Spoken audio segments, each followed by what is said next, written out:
ওয়া মিনান নাসি মান ইয়াকুলু আমান্না বিল্লাহি ওয়া বিল ইয়াউমিল আখির। আল্লাহু আকবার বলেন। আল্লাহ পাক রব্বে কারীম কয়, ইয়া রাসূলুল্লাহ, ইয়া হাবিবাল্লাহ, ওগো মায়ার নবী, দয়াল নবী আমার, আপনার কাছে কিছু মানুষ আসে, আইসা কয় আমরা আল্লাহ এবং ওয়াবিল ইয়াউমিল আখির, আমরা কিয়ামত দিবসের উপর ঈমান আনলাম, আখিরাতের উপর ঈমান আনলাম। আমার আল্লাহ পাক রব্বে কারীম কয়, ইয়া রাসূলুল্লাহ, আপনি নবীর মাধ্যমে, আপনি নবীর কারণে তারা আমি যে আল্লাহ একজন আছি সেটা জানতে পারলো। আপনি নবীর উপর ঈমান আনে না, আমি আল্লাহ ঘোষণা দিলাম এই সমস্ত বেদ্য বগল একটাও ঈমানদার না। আমার আল্লাহ কয়, ইয়া রাসূলুল্লাহ, তারা আমার উপর ঈমান আনে আর আখিরাতের উপর ঈমান আনে। আপনি নবীর কথা কয় না, আপনার উপর ঈমান আনতে চায় না। নবী যেখানে আমনে নাই সেখানে আমি নাই। সুবহানাল্লাহ কোন। আপনার উপর ঈমান আনে নাই, আমি আল্লাহ ঘোষণা দিছি, আমনে দেওয়া লাগতো না। এগুলো একটাও ঈমানদার না। বোঝা গেল আমার নবীরে ছাড়া আল্লাহ পাওয়া যায় না। যখন আল্লাহ পাওয়া যায় না, যায় না। ঠিক আপনি আপনি জান্নাত পাবেন, পাইতে হলে আল্লাহ রাসূল লাগবে।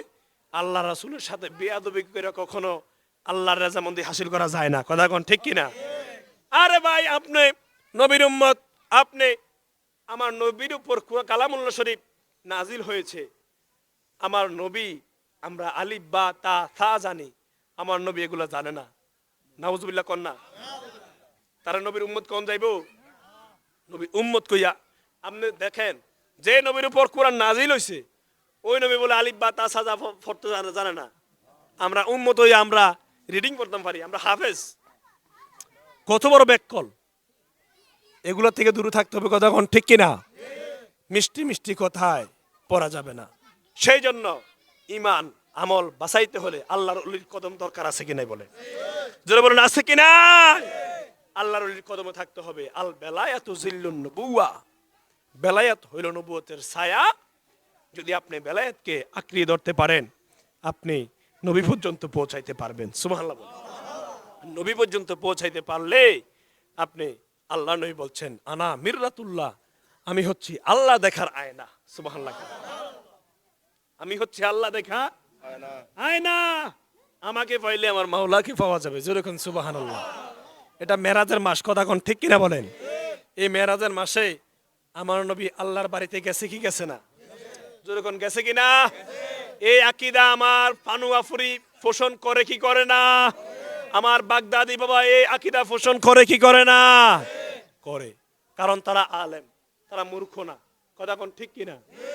আমনে অনেক ব্যাককল কয় মেরাজ হইছে স্বপ্নে। হ্যাঁ, মেরাজ স্বপ্নে অনেকবার হইছে, কিন্তু এটা বাস্তবে হইছে। সুবহানাল্লাহ কোন। আমনে যদি কোন মেরাজ হইছে না, আপনারা মুসলমান কোন যাইতো না। বলে কেন? কোরআনের একটা জের জবর যে ব্যক্তি অস্বীকার করবে হেতে মুসলমান না। কথা কোন ঠিক কিনা? আর 15 পারা সূরা বনী ইসরাঈলের 1 নম্বর আয়াতে আল্লাহ পাক বলছেন, মসজিদুল হারামি ইলাল মসজিদুল আকসা। এই আয়াত আপনি কিভাবে বাদ দিবেন? মসজিদে হারাম থেকে মসজিদুল আকসা পর্যন্ত তো কোরআনে সরাসরি বর্ণনা। জোরে কোন সুবহানাল্লাহ। তো কোরআনের যেখানে জের জবর অস্বীকার করলে কাফের, এক আয়াত অস্বীকার করলে বড় কাফের। কথা কোন ঠিক কিনা বলেন? আমি কি একটু বেশি কই লাইতেছি নাকি? ঠিক আছে তো? তাইলে আপনি দেখেন, আল্লাহর নবীকে আল্লাহ পাক রব্বে কারীম নিয়ে গেছে। তারপরে নীতি নিতে কেমন কাছে নিলেন। সুম্মা দানা ফাতাদাল্লা ফাকানা কাবা কাউসাইনি আও আদনা। জোরে জোরে বলুন সুবহানাল্লাহ। কিতাব প্রমাণ করে 2 আঙ্গুল যতটুকু ফাঁক, ঠিক ততটুকু কাছে কাছে আমার বন্ধু নবীর সাথে আমার আল্লাহ 1 বছর 2 বছর 3 বছর নয় 27টা বছর প্রেম করে কাটাইয়ে দিয়েছেন। সুবহানাল্লাহ। মা জাগাল বাসারা। আমার আল্লাহ পাক রব্বে কারীম বলছেন, যাহা যাহা প্রয়োজন ছিল, যতটুকু দূরে চক্ষু গিয়েছে ঠিক ততটুকু আমার বন্ধুকে আমি দেখিয়েছি। সুবহানাল্লাহ বলে।